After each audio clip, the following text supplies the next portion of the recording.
incredibly rewarding to see how much our event means to people. So many people have had really amazing experiences coming up and discovering their inner storyteller. I mean, they've gained a new sort of confidence to speak in front of people that they never thought that they had, and that's a really inspiring experience. When I'm volunteering, I feel that I'm making a difference with the young people. I know I'm only 2 years older, 3 years older than some of them, but I see they see someone around their age doing good things in the community, so it inspires them to do the same. I think it's sort of an imperative to try and help out in the area, to make a difference if you can do that. I think especially in the current situation, it's really up to people to do what they can themselves at local level. Because what I do, I don't even really regard as volunteering. It's just something that I like to do, and it does make a huge difference. Well, I organised one big event last year, and hundreds of people came out, and the following day the council could not believe the amount of litter bags that we had, because they were all along the coast. There was hundreds of them. They had to go back and get a special bigger truck to come and pick it up. They'd never seen such a big clean-up.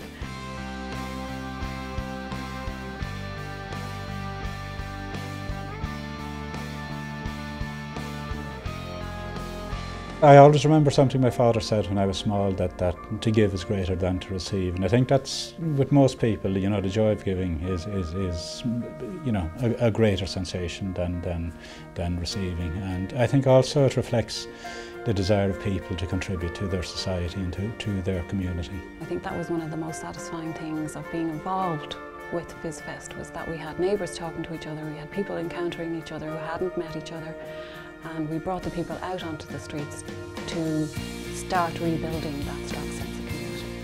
When I volunteer, I gain the most from it, or my volunteers do. Most of our riders, when they're riding, look as if it's a normal class. The word normal is funny, but they do look normal. When visitors come to Calyxtown, they think that they are looking at a normal ride. It's great fun, and I must admit that's kind of mostly why I do it, really, is that I enjoy working with these students. They're very dedicated, they're keen, they've come across the city to spend this time and try and get more out of their school time. So it's a pleasure to work with them. I hope they get some use out of it too.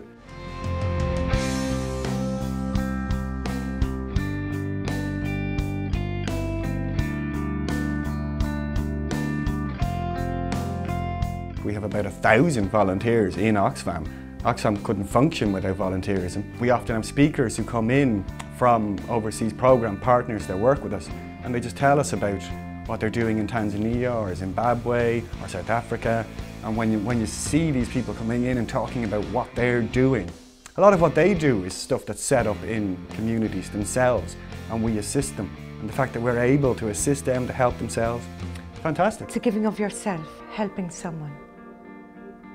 Learning to understand, not being judgmental, seeing the person, the people that you're helping for what they really are, seeing into them, being compassionate and understanding.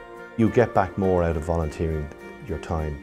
You get far more back than the time that you can afford to give. And what I've noticed with this is the personal story. When I approach somebody and I'm explaining why I'm doing this, is because of what happened to my daughter. And I don't want it to happen to anyone else. I would want the awareness and symptoms to be available to more people to hopefully avoid what happened to our family.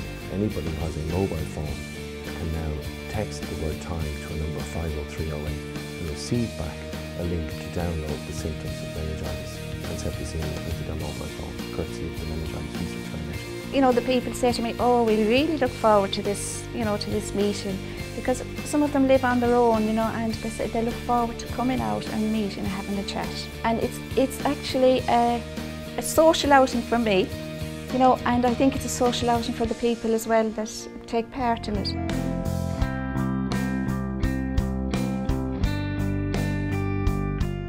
I started in the CRC after my mother died, and I had time to spare, and I wanted to give something back. So I went down and asked, could I help? And I've been there since. That's 32 years, and I hope it won't be another 32, but I hope it'll be another few years there. I think volunteering has a massive impact, especially the Best Buddies programme that we do with Ability West. What we do there is we match college students with young people with disabilities. It's kind of like forming a friendship between the two. Because young people with disabilities in Galway, or all over Ireland, can sometimes be a bit isolated in terms of integrating with their young peers, their non-disabled peers. College students love it, the buddies love it, I love when you see the two of them out together in town, and they're just like a normal pair of friends, and it's brilliant. I founded Aspire in 1995 together with a number of other parents because we were concerned that the lack of services. In fact, there were no services available at that time, so we wanted to develop some range of supports which would be available for children and adolescents and adults with the condition. Certainly one of my abiding memories would be the presentation of prizes to the drama classes which we run. We've been running for about 6 years now, and just to see the joy on the children's faces was great. I feel good for raising money for Concern Worldwide.